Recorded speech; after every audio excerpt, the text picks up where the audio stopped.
هره ورځ به داسې واقعات ویني نوجوان ځان پانسي که جینۍ ځان پانسي که ځان تیزندي که زهر یې وخوړل ځان یې وویشته دا ولې وجه هم په خپله ذکر کوي چې د دې وجه نه مې ځان پانسي که په ژوند کې راته سکون او آرام نشته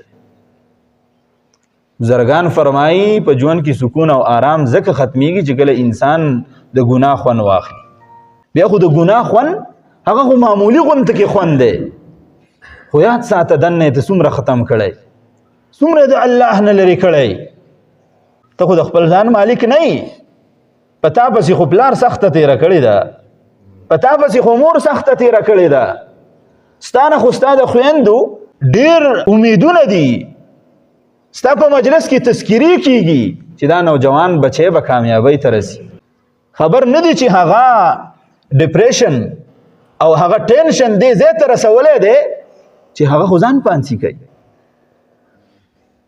حالانکه واضح پیغامات الله سبحانه وتعالی ارشاد فرمایي لا تقتلوا انفسکم تاسو خپل ځان مه وژنئ ولا تلقوا بأيديكم الى التهلكه تاسو په خپل ځان هلاکت طرف ته مه غورځوئ بهترین شاندان ژوند تېروئ حدیث مبارک کې خو راځي رسول الله صلی الله علیه وسلم ارشاد فرمایي کم یو انسان چې په دنیا کې ځان په کمې طریقې سره مړ که که ځان یې پانسي که که زهر یې وخوړه که په چاړه باندې ځان ووهه که په تماچه باندې ځان وویشته که د اوچت ځای نه ځان راغوزار که که ځان یې تیزندي که او خفي که جهنم کې به د دقې سړي سره دقه کار کي که په چاړه باندې ځان وهلی دی په جهنم کې به وي خو بیا به هم په چاړه باندې ځان وهي مري به وژوندی کېږي به مري به وژوندی کېږي به که ځان یې ایشتلی ځان به ولي په دقه جهنم کې مري به وژوندی کېږي به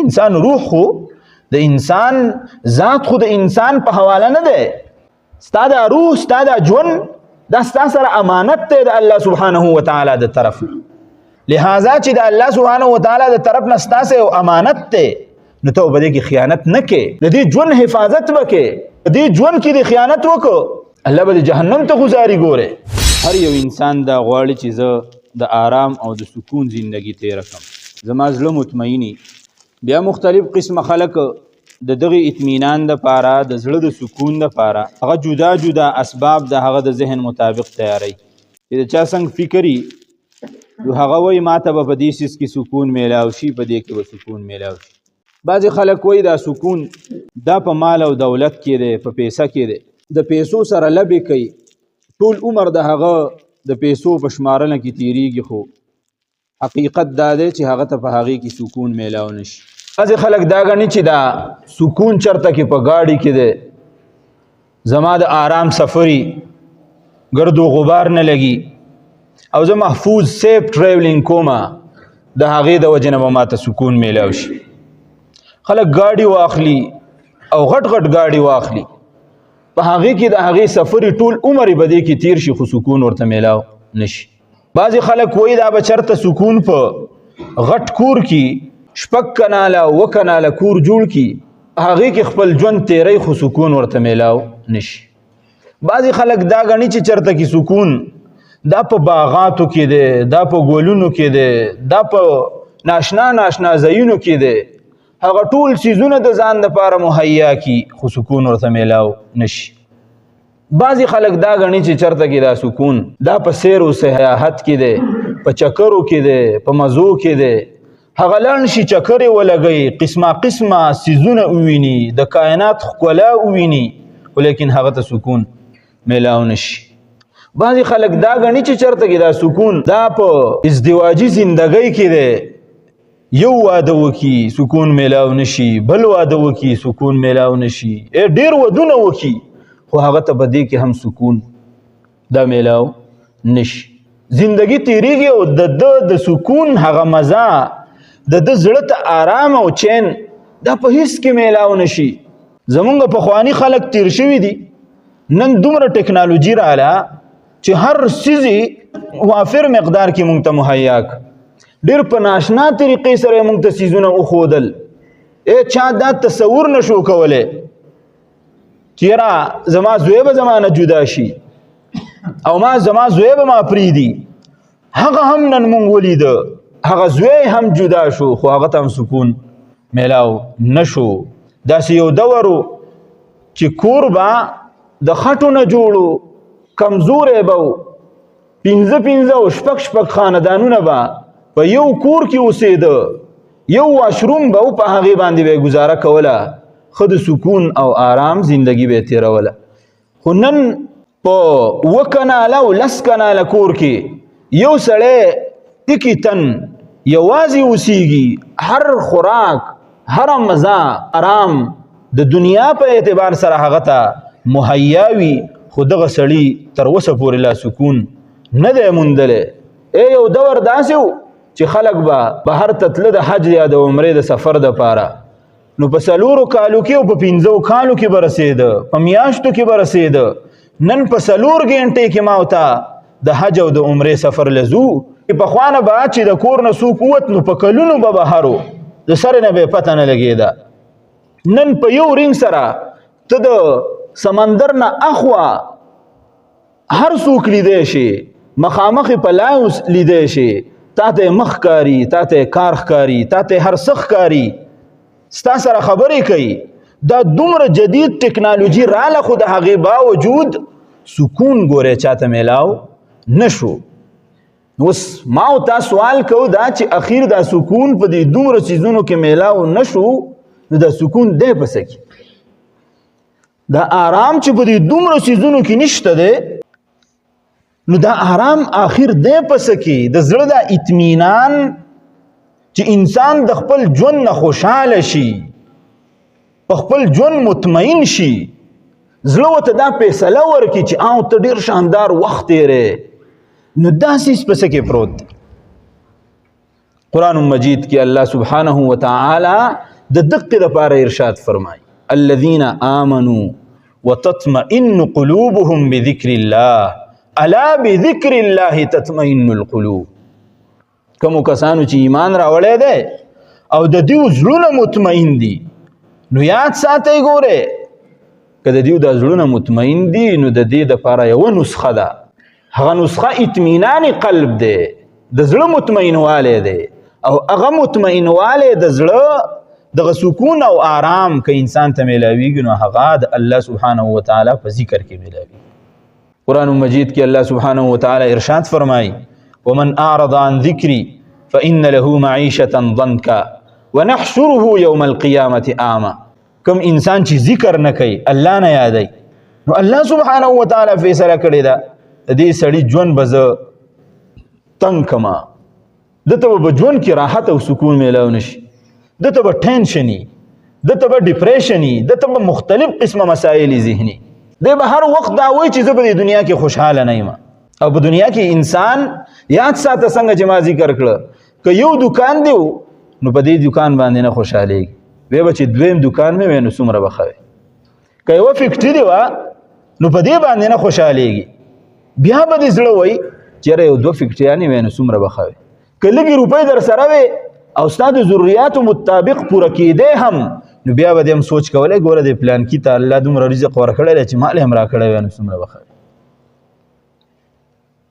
نو الله سبحانه وتعالی فیصله کړې ده چې کوم یو انسان غافل شو، زما یادګیرنه یې پرېښوده، دا انسان په ده باندې به زه ژوند تنګومه، او بیا چې د قیامت په ورځ دا راپاسي نو ړوند به راپاسي، دی به تپوس کوي چې ربه زه خو په دنیا کې ګوره بینا ومه، هر څه مې لیدل، نن زه څنګه ړوند یم؟ الله سبحانه وتعالی به هغه فرمایي چې تا په دنیا کې زه پرېښودی وم، چې زه دې پرېښودم نن ما تا هم پرېښودی، دقسې به سړونه به ګرځي. نو په دنیا کې سکون او آرام ګوره یاد ساته، دا د الله سبحانه وتعالی په ذکر کې دی، د الله تعالی په یاد کې دی.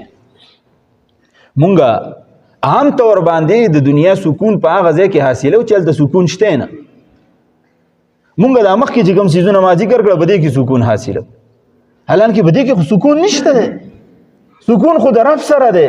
د دې داسې مثال دی لکه یو سړی دی، هغه بازار ته ووت او پیسې ترې ورکې شوې او دی خفه دی، واپس راغی، زړه یې تش تش کېږي او دی په دقه خپل کور کې دا روپۍ ګوري، نو تاسو ماته ووایئ دې سړي ته به دا روپۍ میلاو شي؟ روپۍ به ورته میلاو شي په کور کې؟ نه میلاویږي، ځکه د ده نه پیسې بهر ورکې شوي دي. په کار دله دا ده چې دی بهر وځي او هلته کې وګوري.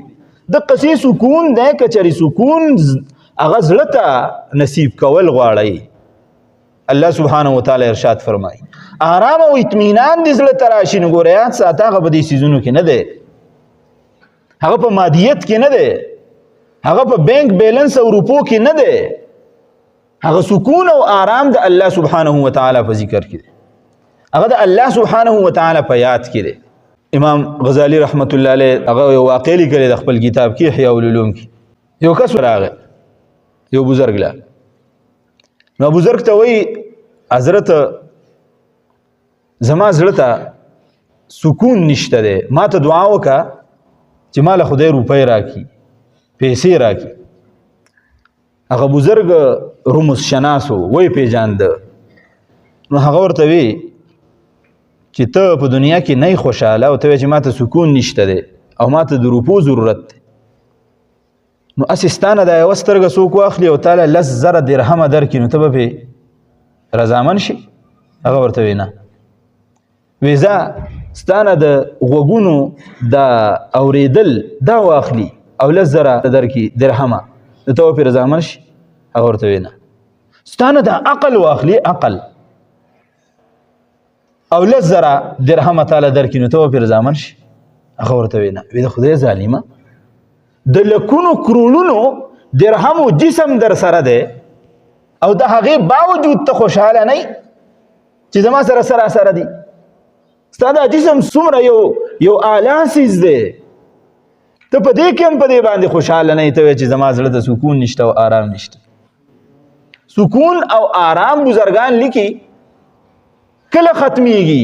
کله چې انسان په ګناهونو باندې سر شي، کله چې انسان ګناهونو ته متوجه شي نو د انسان نه سکون او آرام هغه لرې شي. دی په دنیا کې سم ژوند نشي تېرولی. که چېرې په دنیا کې سکون او آرام وی، د دنیا په زیاتېدو کې سکون او آرام وی، نو دا لوی ملکونه چې څومره دي دوی به سکون او آرام موندلی وی. جاپان څومره قیمتي څیزونه تیاروي. نن سبا چې یو شی مونږ اخلو او په هغې باندې جاپان لیکلی شوی وي، د هغې ټایټل وي په هغې باندې، نو مونږ څه پټې سترګې راخلو، یاره وایي دا جاپانی شی دی. خو د دغې جاپان اندازه ولګوئ، هره ورځ په جاپان کې 26 کسان خودکشي کوي. هره ورځ په جاپان کې 26 کسان خودکشي کوي عمومي طور باندې. اوس جاپان څومره سټینډرډ ملک دی، خو د هغې باوجود ګورې هغه ته سکون نه دی میلاو شوی. که سکون میلاو وی نو د خلکو به خودکشي نه کولی.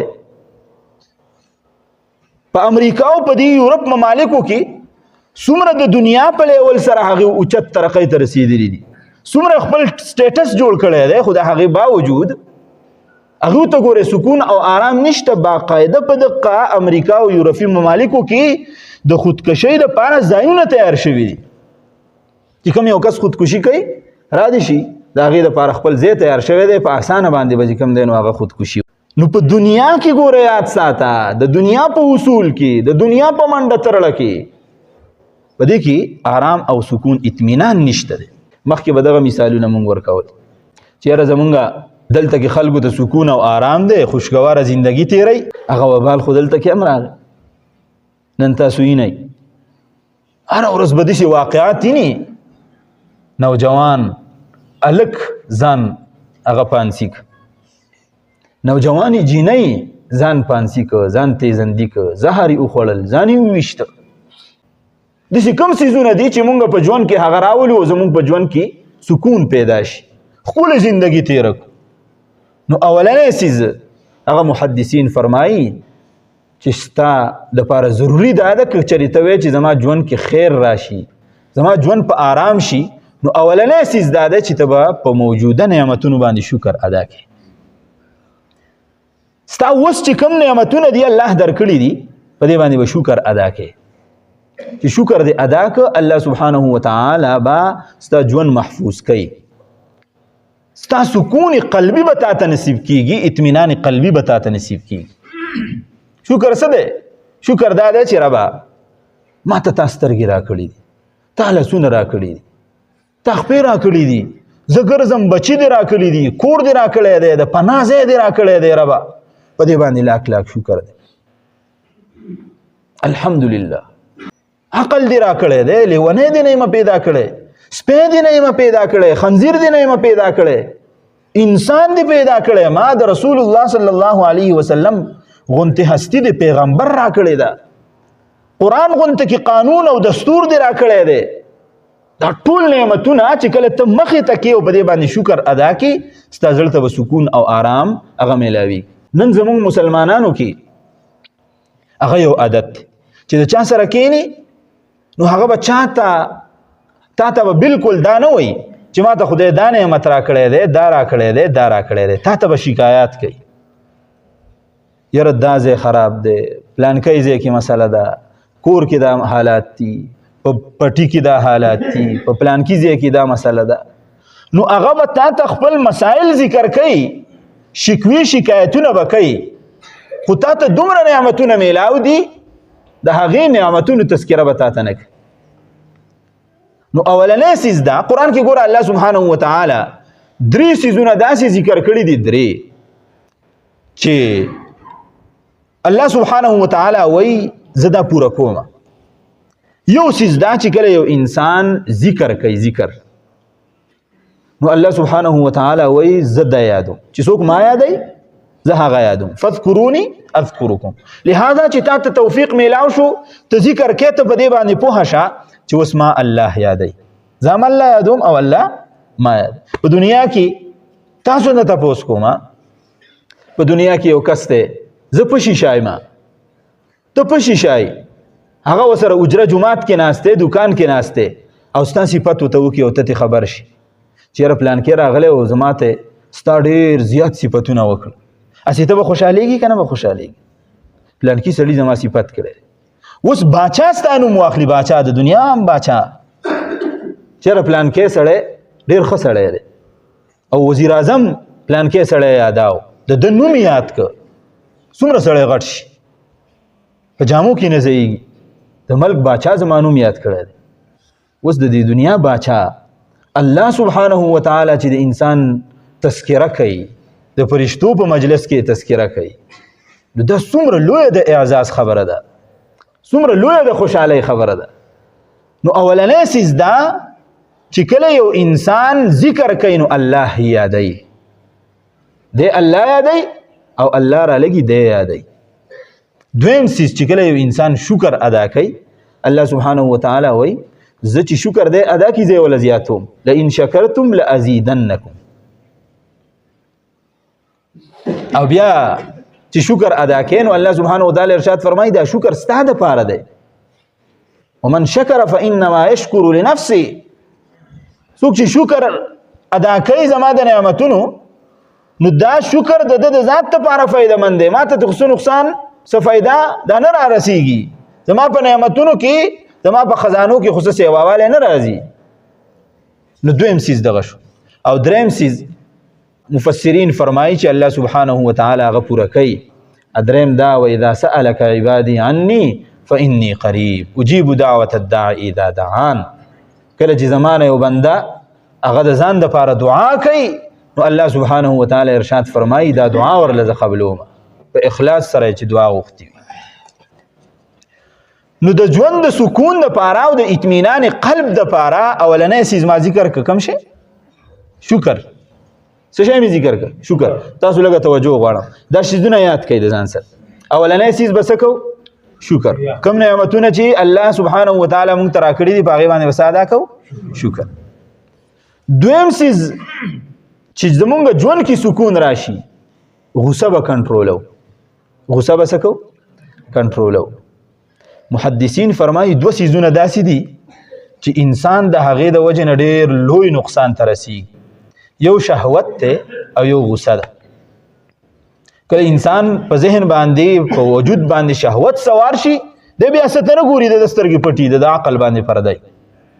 او دویم چې کله دله غصه ورشي نو دی په ځان باندې بیا نه پوهېږي. د دې وجې نه رسول الله صلی الله علیه وسلم ته یو سړی راغی، الله رسوله ما ته نصیحت وکړه، ما ته څه وصیت وکړه. رسول الله صلی الله علیه وسلم ورته ارشاد فرمایي لا تغضب، غصه مکوه. بیا دغه سړی راغی د الله د رسول نه تپوس کوي، د الله رسوله نصیحت راته وکړه. رسول الله مبارک ورته په دویم ځل وایي غصه مکوه. په دریم ځل بیا راغی رسول الله مبارک ورته په دریم ځل هم وایي غصه مکوه. غصه ډېر خطرناک شی. تاسو به کتلي ډېر خلک به غصه کې راشي د خپل ژوند ملګري خپل کور والا له طلاق ورکړي، بیا ټول عمر پښیمانه سر تندې د دیوالونو نه تنبئ. موږ له راشي اکثر وایي ښځې ته مې داسې ویلي دي، ما له یو کس راغلی وایي ښځې ته مې دا خبرې کړي دي، ما یې په پاڼه باندې ولیکه. ما یې که اوس ورته زه مسله ووایم نو بیا به دی بدلی چې نه داسې نه ما خو داسې ویلي وو، ما یې په دې پاڼه باندې ولیکه. لول مې په پاڼه باندې لیکل واغسته چې تا خپلې ښځې ته داسې داسې ویلي دي، مې ولیکل. بیا خو بدلولی نه شو، لیکلی شوي. نو ما ورته وویل چې په تا باندې خو ښځه صاحبه طلاقه ده. نو چې هېڅ یې پکې ونه مونده نو بیا یې ما ته وی نه دا خو زه غصه ومه او ما ورته دا ویلي دي، زه خو ډېر سخت غصه وم او دا ورته ما ویلي دي. نو ما یې ښځې له خلک طلاق په پیار کې نه ورکوي چې مینه وسه کوي طلاق وله ورکوي، په مینه کې طلاق نه ورکوي، په غصه کې عام طور طلاق میلاویږي. رسول الله صلی الله علیه وسلم ارشاد فرمایي طلاق که په غصه کې دی او که په خندا کې دی دا واقع شو. درې څیزونه داسې دي ټوقې چې بوقي دي او بوقې هم بوقي دي، رښتونوالی هم رښتونوالی دی او ګپې هم رښتونوالی دی. الیمین والطلاق والعتاق، قسم دی یو پکې قسم دی چې قسم دی وخوړ بیا داسې نه چې دا خو ما په ګپ کې خوړلی ولګېد، چې طلاق دې ورکړو طلاق هم ولګېد، داسې پکې نه چې دا ما په ګپ کې ویلی.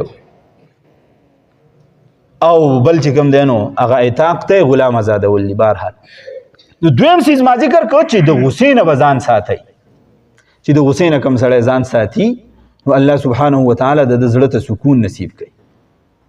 دریم څیز دا چې د کورني اختلافاتو له به هوا نه ورکوئ، کورني اختلافاتو له به هوا نه ورکوئ. دا ګوره ډېره اهمه خبره ده.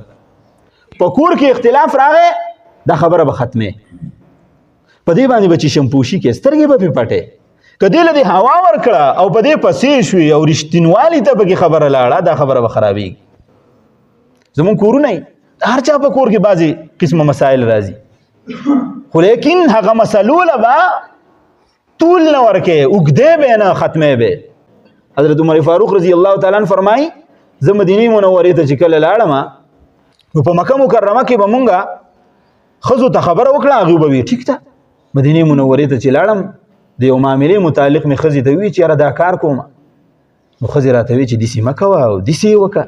ذهن ته مې دا خبر راله چې د مکې ښځې خو ډېرې صالحه وي، د خاوندانو په خبره به یې لبیک وي، او په مدینه منوره کې زما د کور والا د مدینې منورې د ښځو نه چل زده کړه دي په خاوندانو باندې لږې زورورې دي.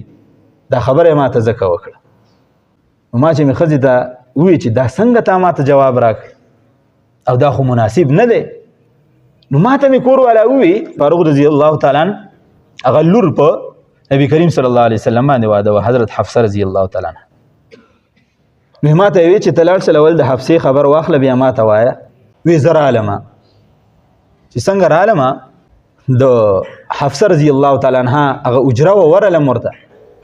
ما ورته وی چې لور ته پیغمبر علیه الصلاة والسلام ته هم خبرې کوې د څه کار په متعلق؟ وی ها زه ورته خبرې کوم، وی څه مشوره؟ هغه مشوره ورله ورکومه. په څه خبره کې اختلاف راشي؟ اختلاف هم راځي، او اختلاف څه کې کله ناکله زموږ خبرې هم بندې شي. څوک دی؟ رسول الله صلی الله علیه وسلم دی، د کور حالات دي، او کله ناکله خبرې هم بندې شي. وی ښه وی دا چل مه کوه. نو عمر فاروق رضی الله تعالی عنه ته دا لور وی زما خبر څه کې ورشه د ابوبکر صدیق رضی الله تعالی عنه د دې لور خبر هم لږ واخله، حضرت عایشه صدیقه رضی الله تعالی عنها چې هغه څه کوي. وی ما ورته وی چې ابوبکر صدیق او ابوبکر صدیق ته هغه پرېږده، خو ته خپل ځان باندې کنټرول ساته. بیا د ام سلمه رضی الله تعالی عنها کور ته رالم، د هغې حجره وه، چې د ام سلمہ رضی الله تعالی عنها کور ته رالم نو ما ورته داسې خبرې وکړې ستاسو سره په خبره کې څه اختلاف راځي. نو ام سلمہ رضی الله تعالی عنها هغه ما ته غوسه شوه.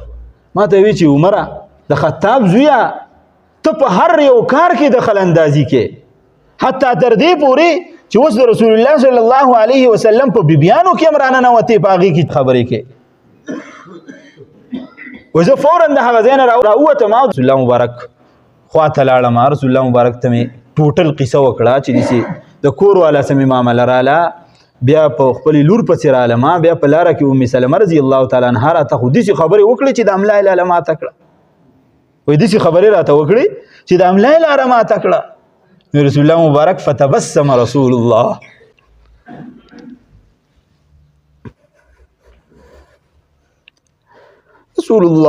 صلی الله علیه وسلم په خندا شو او وی فرمایل ام سلمہ خو ام سلمہ ده کنه.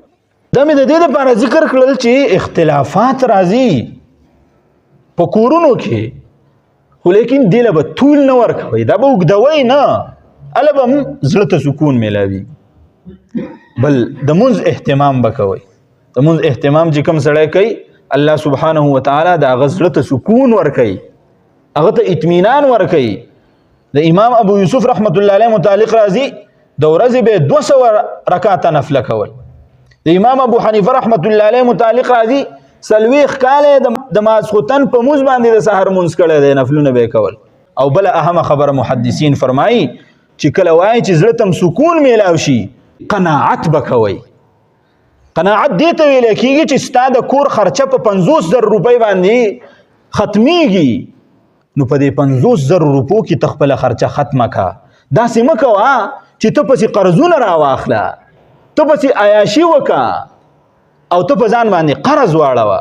صوفیای کرام ډېره عجیبه خبره ارشاد فرمایي، و انسان چې کله په قرض باندې عادت شي نو د هیڅ څیز د دې قرض نه نشي روکاوالی. حالانکه قرض داسې یو څیز دی چې د شپې خوب ختموي او د ورځې سکون او آرام ختموي. شرموي به دا قرض. نو صوفیای کرام فرمایي چې کله ستاسو قرض ته زړه وشي نو د خپل نفس سره قرض کوئ. خپل نفس ته وایه اوس کمزور یم، اوس راسه څه نشته دی، لږ مې صبر راته وکړه، لږ مې معاف کا چې بله میاشت کې زما سره ډېرې روپۍ راغلي، د پلانکۍ روپۍ مې راووتې، په تا باندې به خرچه وکړم. بله میاشت کې وله دقسې بیا دوکه ورکه، په بله میاشت کې وله بیا دوکه ورکه. نو چې قرض د انسان سره کې د خپل نفس سره قرض وکړه، ستا زندگی به په سکون باندې شي. الاقتصاد فی النفقة نصف المعیشه. رسول الله صلی الله علیه وسلم ارشاد فرمایي چې کله تا توازن پیدا کړ، په خپل کور کې خرچه دې کنټرول کړه، په خپله قبضه کې دې وساتله خرچه، نو دا ستا نصف معیشت ته، ستا اکنامک لیول به ترقی کوي، ته به اوچت طرف ته ځي. نو رسول الله صلی الله علیه وسلم دغه یو څیز ارشاد وفرمایه. او آخری څیز چې کله انسان ته سکون میلاویږي هغه د نفسانی خواهشاتو رکاو دی چې نفس ته درته څه وایي دا چل وکړه، دا چل وکړه، دا چل وکړه، په نفس پخپه کېده نه دا چل زه نه کوم، سبا زما سترګې پټېږي، زه به د الله سره مخامخ کېږم، جهنم دی جنت دی نه کوم. صوفیا فرمایي جنت ډېر نږدې دی، یوه خپه په نفس باندې کېده، بله خپه چې ږدې دا به چې کوم دی نو تا جنت ته رسوي. شیطان خو مختلف قسمه وسایس انسان ته ورچوي، دا وکړه دا وکړه، خپله کور والا آبادي، خپله ښځه دی ده، خو انسان دومره دی شیطان په خرابو حالاتو کې عادت کړی دی، دومره د فکر هغه خراب شوی دی، په ده باندې دومره شیطانی خبرې سوارې دي چې دغه کور والا ستا د نیمې شپې خدمت کوي، ستا د بچو پالنه کوي، ستا نه زاریږي، دغې ته ستا توجه نشته دی. په لاره کې یو زنانه چې د 20 سره ملاقاتونه کوي، ستا فکر او سوچ په هغې پسې ګرځي، ستا ذهن دا د بهرنۍ ښځې سره ګرځي، ستا دغه کور والا څومره قدردانه ده، د هغې نه چې کوم دی نو ته نه زارېږي. شیطان د دې مثال وایي داسې دی د ګناه چې تا ته شیطان یو ګناه هغه آسانه کي، لکه یو ځای دی ستا ګرېږي دا پنډۍ دې ګرېږي، نو ته یې اوس ګروه ګروه، خو د دې ګرېدو د وجې نه ستا دا خارش ختمیږي نه، ستا دا وجود به خرابېږي، په دې باندې به وینه راځي، د دې نه به پټ اوړي. د قصې انسان شیطان ورغلاو کی ګناه طرف ته په ګناه باندې آماده کی د ګناه وکي خو ګوره یاد ساته دغه شهوت ستا ختم نشو سبا به د دې نه غټ ګناه ته کې ستا ضرورت پوره نشو نو چې کله دا کارونه انسان په خپله زندګۍ کې راولي الله سبحانه وتعالی د ده زړه ته یو سکون نصیب کوي د ده زړه ته یو آرام نصیب کوي چې هغه آرام او سکون بیا دې انسان ته په هیڅ څیز کې نه میلاویږي الله دې په دې خبرو د عمل کولو توفیق راکړي واخر دعوانا الحمدلله رب العالمین